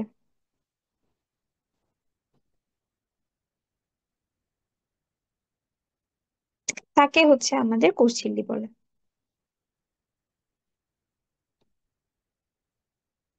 এখন আমরা এই ইসেটা দেখব, স্ট্রাকচারটা দেখবো। তাহলে স্ট্রাকচারটা একটু এই ফার্স্ট ছবিটা একটু খেয়াল করি। মেইনলি আমাদের এটা হইতেছে আমাদের কি ড্যানিয়েলি অ্যান্ড ডেভসন প্রস্তাবিত হচ্ছে আমাদের ইসের গঠন। বাট আমাদের মানে অনেক ধরনের অ্যাকচুয়ালি মতবাদ আছে, ঠিক আছে? অনেক ধরনের হচ্ছে মতবাদ আছে ইসের উপর, কোষঝিল্লির হচ্ছে গঠনের উপর, কিন্তু সবগুলাই মোটামুটি একটা জিনিস দেখা যায়, যেটা হইতেছে একটা লিপিড স্তর থাকে ভিতরের দিকে, আর হচ্ছে বাইরের দিকে আমরা প্রোটিন স্তর পাই। ঠিক আছে? আচ্ছা, দেখো এই জিনিসটা হইতেছে আমাদের একটা পোলার ফসফেট হেড, আর এটা হইতেছে আমাদের একটা লেজ থাকে, ঠিক আছে? হেড আর হচ্ছে এরকম লেজ থাকে, বাইরের দিকে হচ্ছে আমাদের প্রোটিন স্তর থাকে। আচ্ছা, আর এটা হইতেছে আমাদের ফসফোলিপিড বাইলেয়ার, এখানে হচ্ছে দেখা যাচ্ছে, যেটা হইতেছে আমরা এখন আর ওই প্রোটিনের ব্যাপারটা হচ্ছে বাদ দিয়ে ধরি সব সময়। ঠিক আছে? এখানে মেইনলি দেখা যায় কি, আহ ফসফেট হেডটা বাইরের দিকে থাকে এবং ভিতরের দিকে ফ্যাটি অ্যাসিড টেইল থাকে, যে বাইরের দিকে ফসফেট হেড আর হচ্ছে ভিতরের দিকে ফ্যাটি অ্যাসিড টেইল, এই যে এগুলো টেল। আচ্ছা, এখন দেখো এখানে একটা কথা বলছে পানিগ্রাহী এবং পানি বিকর্ষী। আমরা বলছি না যে এটা হচ্ছে বৈষম্য ভেদ্য, এবং এটা না সিলেক্টিভলি পারমিয়েবল। ঠিক আছে? কোষ ঝিল্লি হচ্ছে সিলেক্টিভলি পারমিয়েবল মেমব্রেন। এর মানে কি সিলেক্টিভলি পারমিয়েবল মানে কি? মানে হচ্ছে এটা কোষ ঝিল্লি অতিক্রম করে সব, মানে সব ধরনের উপাদানই যাইতে পারে না। কোনো কোনো জিনিস যাইতে পারে, কোনো কোনো জিনিস যাইতে পারে না। ঠিক আছে? যদি পারমিয়েবল হইতো তাহলে সব ধরনের উপাদানই যেতে পারতো, যদি ওটা সাইজে মিলতো। ঠিক আছে? কিন্তু আহ, কোষ ঝিল্লি কেন সিলেক্টিভলি পারমিয়েবল, এটাই এখন দেখবা। যে দেখো, এটা হইতেছে আমাদের ফসফেট হেডটা পানিগ্রাহী। তো এরা হচ্ছে কি আমাদের এর ভিতরে পানি ঢুকতে পারে, ইজিলি পানি ঢুকতে পারে, পানি বের হতে পারে। ঠিক আছে? কিভাবে পারে? যেহেতু আমাদের ফসফেট হেডটা পানিগ্রাহী, তো এরা হচ্ছে পানিকে আকর্ষণ করে বাইরের থেকে, বা যেভাবেই হোক পানিকে হচ্ছে আকর্ষণ করতেছে। আকর্ষণ করার পরে হচ্ছে কি করতেছে এরা, ভিতরে আনতেছে, কিন্তু আনার পরে এই তেল গুলো তো আবার হচ্ছে পানি বিকর্ষী। তার মানে এরা কি করে, এরা হইতেছে আবার এইদিকে, এদিকে তাড়াতাড়ি করে পাঠায় দিচ্ছে। এইদিকে এরাও হইতেছে আমাদের পানি বিকর্ষী, এরাও হইতেছে পাঠায় দিচ্ছে এদিকে। ঠিক আছে? আবার এই গোল্লা এদিকে আরেকটা যে ফসফেট হেড আছে, এই হেডটা কিন্তু আমাদের পানি কি করে, আকর্ষণ করে। তাহলে এই আকর্ষণ করে নিয়ে আসতেছে পানিটাকে নিচের দিকে, নিচের দিকে এনে হইতেছে আমাদের কোষের ভিতরের দিকে হচ্ছে আমাদের পাঠায় দিচ্ছে। আমরা কি পড়ছি, আমাদের কোষঝিল্লিটা হচ্ছে দ্বিস্তরী। তার মানে হচ্ছে এটা একটা স্তর, এটা একটা স্তর। ঠিক আছে? এটা হইতেছে আমাদের একটা মেমব্রেনটা হচ্ছে গঠন করতেছে এভাবে। ঠিক আছে? একটা স্তরের হচ্ছে ফসফেট হেডটা এক পাশে থাকে, আরেকটা স্তরের ফসফেট হেডটা হচ্ছে কোষের দিকে থাকে, একটা বাইরের দিকে হেড থাকে, একটা ভিতরের দিকে হেড থাকে। ওই দিক দিয়ে পানিটা আকর্ষণ করতেছে, আকর্ষণ করে ভিতরে পুরা পার্টটা হচ্ছে পানি বিকর্ষী, এরা হচ্ছে আরেক পাশে পাঠিয়ে দিচ্ছে। এভাবে হচ্ছে আমাদের আহ মানে ফসফোলিপিড বাইলেয়ারের ব্যাপারটা হচ্ছে। আচ্ছা, এখন আজকে হতেছে অনেক বেজে গেছে। এখন হতেছে নতুন করে যদি আমি কোচিল্লি শুরু করি তাহলে হচ্ছে শেষ করতে পারবো বলে আমার মনে হচ্ছে না। ঠিক আছে? কোচিল্লি অনেক বড় আলোচনা এখন। আর এখন হচ্ছে তোমাদের টাইম আছে, তো তোমরা আস্তে আস্তে অল্প অল্প করেই পড়ো, সমস্যা নাই। সিলেবাস ইনশাল্লাহ তাড়াতাড়ি কভার হয়ে যাবে, বাট এই চ্যাপ্টারের প্রত্যেকটা ইম্পর্টেন্ট আসলে বুঝাটা খুব বেশি ইম্পর্টেন্ট। এই জন্য প্রত্যেকটা পয়েন্টই বুঝে ইম্পর্টেন্ট, এই জন্য আমি একদমই তাড়াহুড়ো করতে চাচ্ছি না। তো আজকে এ পর্যন্তই থাক। আহ তোমাদের কোনো প্রবলেম থাকলে যদি আজকে শেয়ার করতে চাও করতে পারো। কেউ কিছু বলবা?